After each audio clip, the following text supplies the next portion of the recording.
channel Ngulik Horor.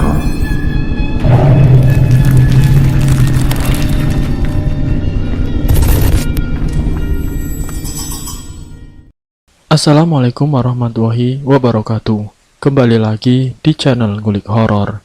Channel ini menceritakan tentang kisah-kisah misteri. Pada kesempatan kali ini saya akan membawakan kisah misteri yang diambil dari YouTube-nya Ngulik Misteri dan ditulis oleh @nafila. Kalian juga dapat mengunjungi YouTube-nya Ngulik Misteri ya. Nanti link saya akan sediakan di kolom deskripsinya. Oh ya, di dalam cerita ini nama dan tempatnya disamarkan semua ya, untuk menjaga privasi pihak yang terlibat di dalamnya. Yuk daripada kita lama-lama, langsung saja kita simak ceritanya. Bismillahirrohmanirrohim. Kali ini saya akan membawakan kisah misteri yang berjudul Suami yang menjerumuskan istrinya untuk dijadikan sebagai budak nafsu dari pesugihannya. Sebut saja di sini narasumbernya namanya Wawan.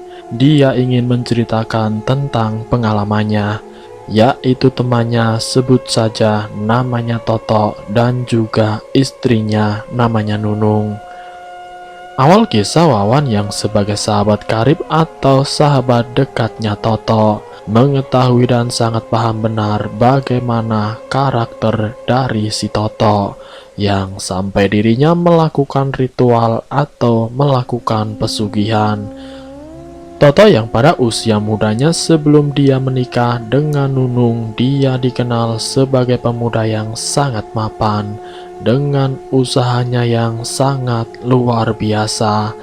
Dia sudah mempunyai mobil pribadi, sudah membangun rumah untuk dirinya, padahal secara kebutuhan belum diperlukan karena belum mempunyai seorang istri. Tapi yang namanya suatu rezeki, suatu titipan, ketika manusia tidak bisa menjaganya, terkadang nikmat itu akan diambil atau dicabut oleh Sang Pencipta. Itulah yang dialami oleh si Toto saat dirinya sudah menikah dengan si Nunung. Wawan mengetahui perilaku Toto sewaktu muda, dengan kehidupan glamornya, dengan perilaku kebiasaannya yang tidak lepas dari hiburan malam, tidak lepas dari yang namanya perjudian, tidak lepas dari yang namanya hura-hura. Itu sudah menjadi ciri khas dari kehidupan Toto. Itu pun berlangsung dan berkelanjutan setelah dia menikah dengan seorang gadis, yaitu si Nunung. 1 bulan, 2 bulan, bahkan 1 tahun menjalin sebuah rumah tangga, tapi belum dikaruniai keturunan. Toto masih saja melakukan perilaku-perilaku seperti seorang pemuda yang tidak terbebani kalau dirinya sudah mempunyai istri.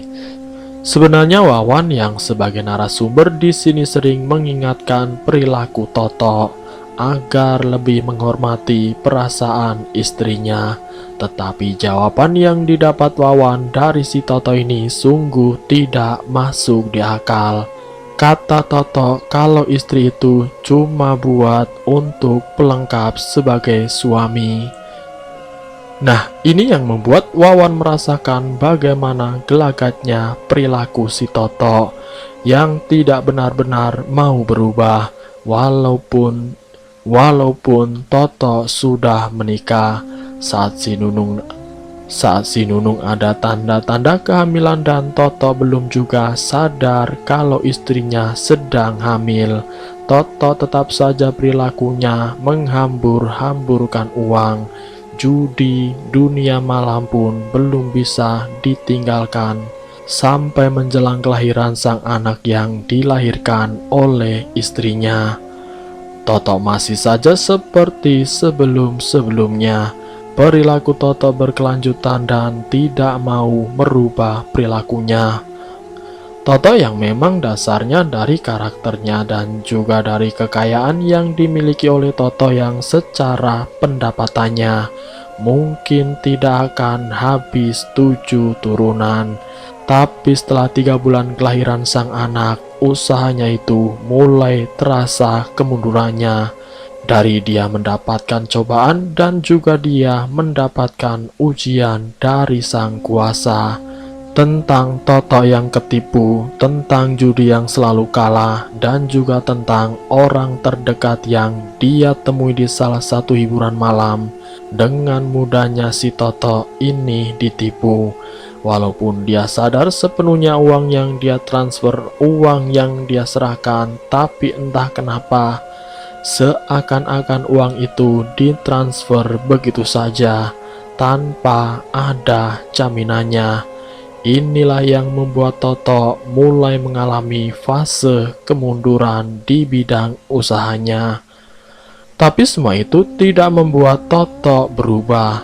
Sementara usaha yang dia lakukan karena kekayaan yang dirasa memang tidak akan habis untuk beberapa puluh tahun ke depan, seakan-akan harta itu masih bisa dibanggakan.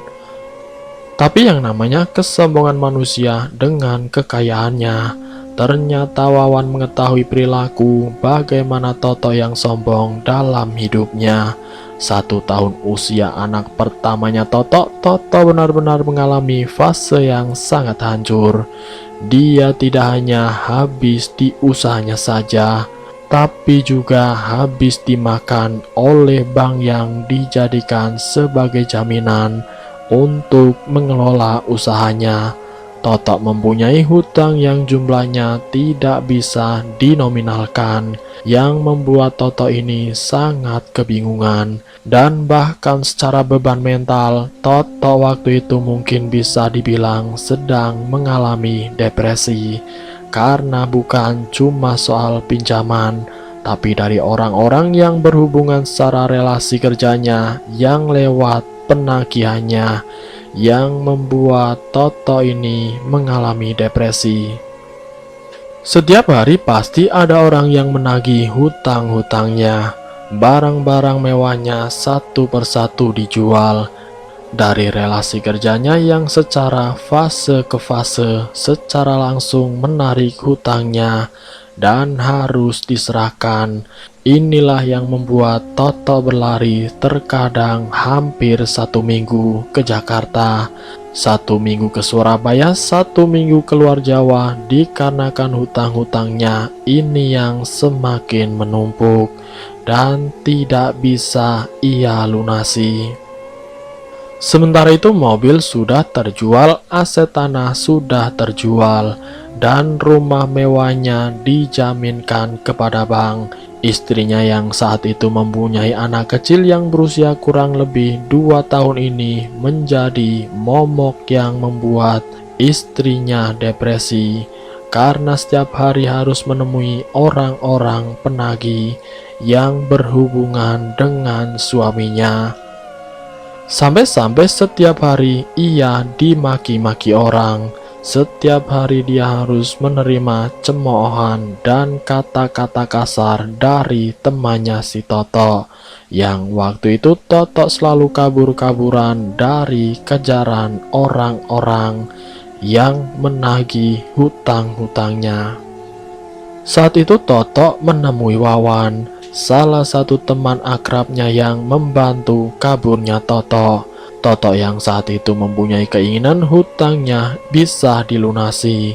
Toto meminta Wawan untuk mengantarkan dirinya kepada orang pintar. Disitulah dia mendapatkan penjelasan bagaimana dia bisa mendapatkan uang dengan mudah tanpa harus menumbalkan siapapun. Waktu itu Wawan yang mendengarnya agak bingung. Ternyata di situ dia mendapatkan penjelasan dari si dukun, yaitu ada pesugihan yang harus merelakan istrinya bersetubuh dengan makhluk yang dinamakan Gendruwo. Jadi istrinya ini harus melayani nafsu dari Gendruwo tersebut, yang setelah berhubungan maka siluman atau iblis itu akan memberikan imbalan, yaitu uang yang jumlahnya puluhan juta. Toto yang waktu itu sedang kebingungan mencari cara untuk melunasi hutang-hutangnya yang ratusan juta rupiah. Secara pemikiran langsung menuju kepada istrinya. Apalagi secara penjelasan dari sang dukun tidak ada yang namanya penumbalan. Anaknya bisa aman dan juga tidak menjadikan dirinya tumbal. Tapi yang menjadi alat yang dikorbankan yaitu istrinya. Istrinya Toto yang secara garis besarnya dia menikah tapi sering ditinggalkan dan juga sering dibutuhkan karena kebutuhan nafsu untuk melayani dirinya saja. Ini kesempatan Toto agar istrinya mau berhubungan atau melayani gendruwo tersebut. Wawan yang mendengarkan Toto yang akan melakukan hal tersebut dan Toto menyetujui kalau istrinya yang akan diserahkan kepada siluman tersebut. Cara-cara yang harus dilakukan istrinya nanti ada tempat yang khusus, tidak dilakukan di rumah Toto, tapi istrinya harus melakukan ritual di salah satu tempat yang secara tempat khusus yang memang di situ ada sosok gendruwo. Tapi karena tidak tahu di mana letak ritualnya, Toto harus meminta tolong lagi kepada sang dukun yang kebetulan tidak jauh dari tempat singgah si Toto dan istrinya. Di sini Wawan sudah tidak tahu lagi dengan kelakuan si Toto. Cara pikiran secara mental, bagaimana mungkin temannya tega istrinya sendiri disetubui oleh sosok gendruwo. Padahal dia menikahi istrinya dulu itu butuh usaha yang sangat besar, karena bukan soal materi yang tidak punya, melainkan persaingan untuk mendapatkan istrinya. Tidak cuma satu atau dua yang menjadi pesaing si Toto, tapi banyak laki-laki yang menginginkan Nunung ini menjadi istrinya. Namun setelah didapat, Nunung dicampakkan dan hanya sebagai pemuas nafsu bejat si Toto. Si dukun itu pun mengantarkan Toto sama si Wawan menuju ke salah satu tempat yang tidak jauh dari rumahnya. Tempat itu terletak di bawah pohon besar yang memang jauh dari pedesaan. Di situ Toto harus membawa istrinya untuk melakukan hubungan badan dengan siluman gendruwo. Tidak berselang lama setelah kesepakatan itu disetujui, beberapa hari setelahnya, yang secara dia harus menunggu waktu yang tepat, karena banyak orang yang sering silih berganti menarik atau menunggu kedatangan si Toto untuk menagih hutangnya. Sebab agar Toto bisa mengajak istrinya keluar dari rumah besarnya ini, Toto meminta istrinya Nunung untuk menemui suaminya yang disembunyikan oleh si Wawan yang saat itu sedang di rumahnya. Si Nunung pun mau karena ajakan dari si Wawan. Dia mau mengikuti dengan anaknya itu dibiarkan atau ditinggal saja sama baby sister tersebut, agar si Nunung ini untuk menemui suaminya tanpa harus di samping anaknya. Nunung akhirnya menuju ke tempat suaminya. Saat itu waktunya hampir isya, karena menunggu orang-orang yang datang menagih hutang pulang, karena banyak relasi kerjanya si Toto ini datang setelah mereka pulang. Di kesempatan itulah Nunung menemui si Toto. Sesampainya di sana, si Toto langsung menuju ke tempat ritual beserta Nunung dan Wawan. Disitulah Toto menyerahkan istrinya. Tanpa pikir panjang bagaimana perasaan sang istri ketika harus melayani gendruwo. Toto berbincang sama si Nunung yang tidak diketahui oleh si Wawan, yang sempat terjadi perdebatan keras. Mungkin masalah karena dirinya harus melayani selain suaminya, tapi karena mungkin keadaan dan juga istrinya tahu bagaimana menghadapi orang-orang yang terus-menerus menagih hutang suaminya. Akhirnya dengan keterpaksaan Nunung mengikuti saran suaminya. Nunung diantar oleh sang dukun dan suaminya dan juga si Wawan menuju ke tempat ritual, yaitu di salah satu pohon besar yang tempat tersebut memang sudah dikelilingi oleh beberapa pohon-pohon yang menutupi sehingga tidak terlihat sedang hubungan dengan makhluk yang dinamakan genderuwo. Jadi hanya sekilas yang bisa dilihat oleh si Wawan. Wawan tidak bisa mendekati karena takut ritual itu gagal.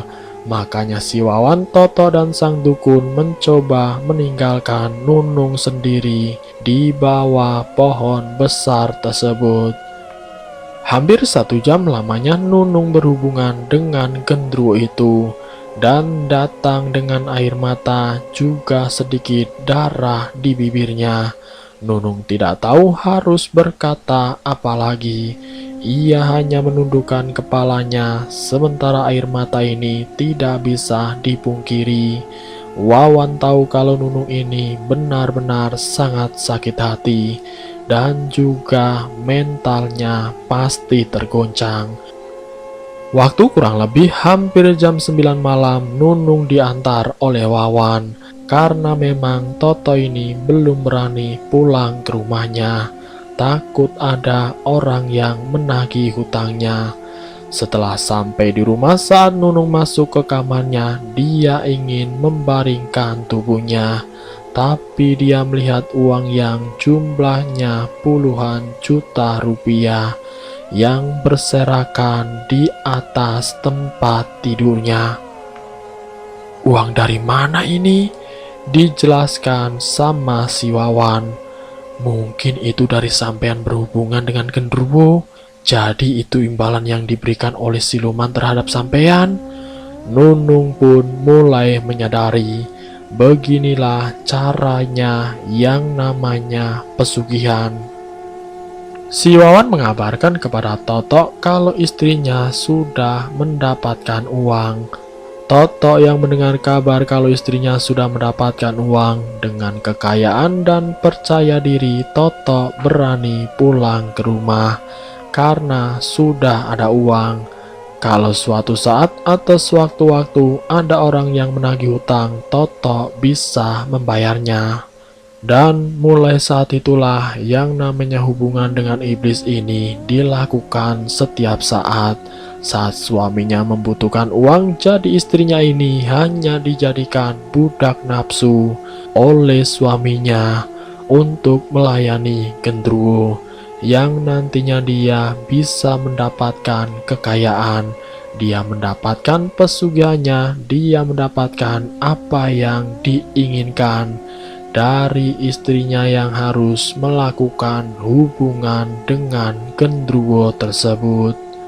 Rasa sakit hati sudah tidak bisa diuraikan oleh si Nunung. Dia hanya bisa menceritakan kepada Wawan, temannya Toto. Nunung berpesan agar Wawan mau mengingatkan suaminya agar dirinya tidak terus-menerus untuk berhubungan dengan genderuwo tersebut. Sudah terlalu lelah dan sakit. Nunung ingin berhenti atau mengakhiri hidupnya karena tekanan keadaan yang membuat dirinya harus melayani nafsu dari genderuwo itu. Yang ada di pikiran suaminya pokoknya uang, uang, dan uang, sampai rela mengorbankan istrinya. Wawan saat mendengar keluhan dan juga mendengar bagaimana rasa sakit yang dialami istrinya si Toto, Wawan ini berusaha menyampaikan apa yang dirasakan oleh istrinya Toto. Wawan mencoba mengarahkan perilaku yang dilakukan oleh si Toto yang tega menumbalkan istrinya untuk pesugihannya, yaitu untuk jangan terlalu sering. Di sini Wawan yang sekali dua kali mengingatkan, tapi sama sekali tidak didengar oleh si Toto. Bahkan dengan lantang dan keras, Toto berucap, "Itu urusan saya, bukan urusan kamu. Itu istri saya, bukan istrimu. Kamu jangan ikut campur masalah saya." Dari situlah mulai hubungan antara Wawan dan Toto mulai renggang. Kesibukan yang dilakukan setiap harinya si Toto sudah tidak terlalu diketahui oleh si Wawan. Tapi Wawan sangat tahu benar bagaimana karakter si Toto yang selalu menghambur-hamburkan uang. Dalam keadaan hutang yang masih ratusan juta, perilakunya tidak berubah. Sehingga hutangnya setengah tahun baru bisa dilunasi. Itu pun Wawan mendengar kabar dari istrinya yang tanpa diketahui oleh si Toto. Karena Wawan bukannya sebagai orang ketiga, tapi hanya sebagai tempat cerita atau curhatan si Nunung. Makanya Wawan mengetahui bagaimana di dalam sebuah rumah tangga atau lika-liku keluarga si Toto. Setelah hutangnya lunas semuanya dari ia meminjam dari relasi kerjanya yang datang setiap hari, yang sekarang sudah tidak lagi mendatangi si Toto. Wawan mengetahui kalau Toto sudah tidak mempunyai hutang lagi. Ternyata sifat menghambur-hamburkan apa yang dia punya dari pesugihan yang dilakukan istrinya, yang harus berhubungan dengan genderuwo agar bisa mendapatkan uang yang digunakan Toto untuk kesenangan dirinya tanpa harus memikirkan perasaan istrinya. Di sini Toto membeli sebuah mobil kembali dan beberapa aset-aset lainnya seperti tanah, dan tidak lupa pula dengan hiburan malam yang setiap harinya dia kunjungi. Uang pesugihan yang sebenarnya, kalau pesugihan yang didapat dari perilaku orang yang melakukan pesugihan, uang itu biasanya tidak bisa digunakan. Tapi karena ini pesugihan yang dilakukan itu murni dari istrinya, maka dia bisa menggunakannya. Uangnya digunakan untuk membuka usaha, yaitu klub malam. Usaha yang dulu dia jalani kembali, semakin kesini usaha Toto mendapatkan hasil yang besar. Ditambah lagi dengan istrinya yang berhubungan dengan siluman genderuwo yang mendapatkan sumber penghasilan yang besar. Hanya Wawan yang mengetahui kesedihan di balik istrinya Toto. Dia yang selalu mendengarkan Nunung mencoba menghentikan perbuatan suaminya, perbuatan terhadap dirinya yang menjadikan budak nafsu dari genderuwo, yang menjadikan pesugihan si Toto. Si Totonya menikmati sementara yang menderita sementara istrinya menderita. Wawan berusaha mengikuti kemana Toto pergi. Tapi ternyata yang dilakukan Wawan semuanya itu sia-sia. Semua yang dilakukan Wawan tidak menghasilkan apa-apa. Malah perilaku Toto semakin tidak karuan. Karena kekayaan yang semakin banyak yang dia dapatkan dari usahanya.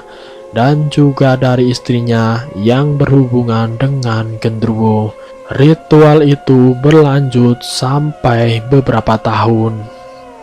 Setelah kejadian yang tidak diinginkan, yaitu saat istrinya mengalami sakit secara mendadak, dan Toto pun tidak menyadari kalau istrinya yang sedang mengalami sakit.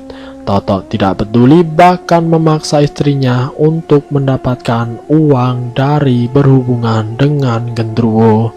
Tapi karena keadaan fisiknya yang semakin tidak terlihat cantiknya, semakin tidak terlihat tubuh yang cantik. Tubuh yang dulu sangat dikagumi laki-laki semakin tidak terlihat lagi. Rasa sakit yang diderita Nunung entah apa itu penyakitnya.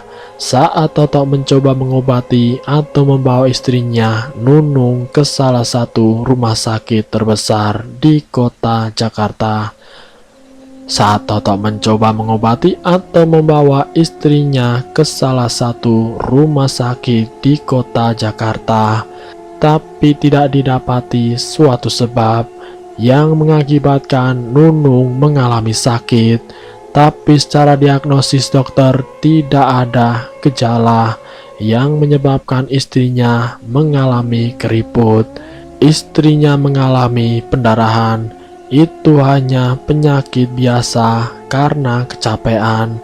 Dari penjelasan dokter itu tidak membuat Toto berhenti menyuruh istrinya untuk melakukan persetubuhan dengan Gendruwo. Dia tetap tega menyuruh istrinya untuk berhubungan dengan Gendruwo. Di saat itulah sesuatu yang tidak diinginkan terjadi. Istrinya meninggal saat berhubungan dengan siluman Gendruwo yang menjadi sesembahannya itu. Istrinya meninggal di bawah pohon besar yang menjadi gembar di salah satu lingkungan sekitar. Ternyata kekayaan yang dimiliki Toto ini karena istrinya menikah dengan makhluk gaib.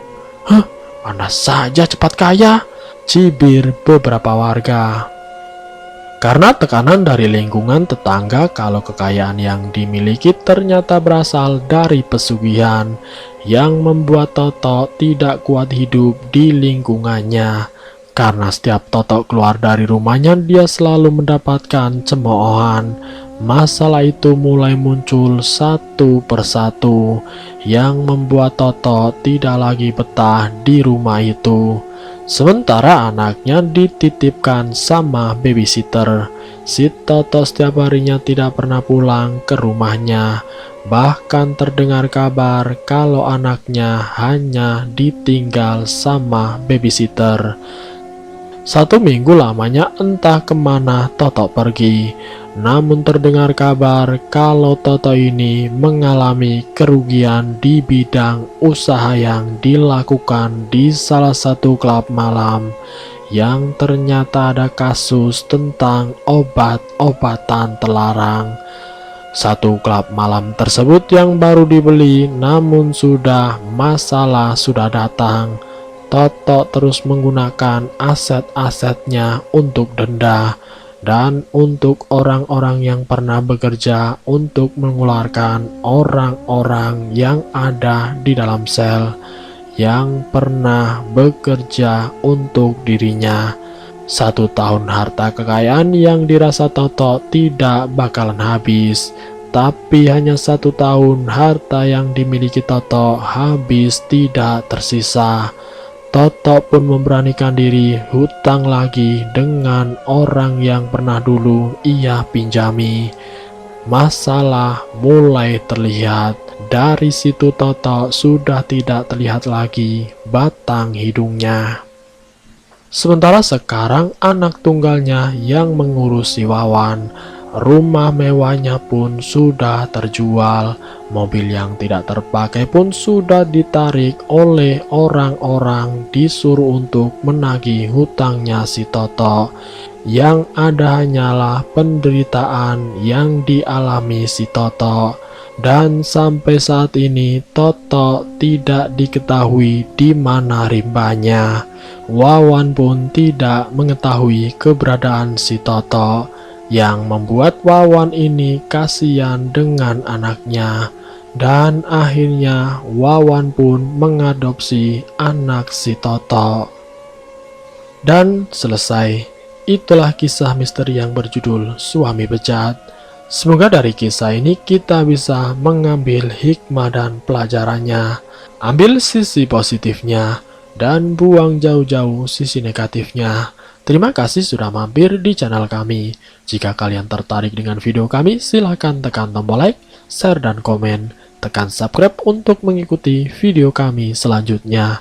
Wassalamualaikum warahmatullahi wabarakatuh.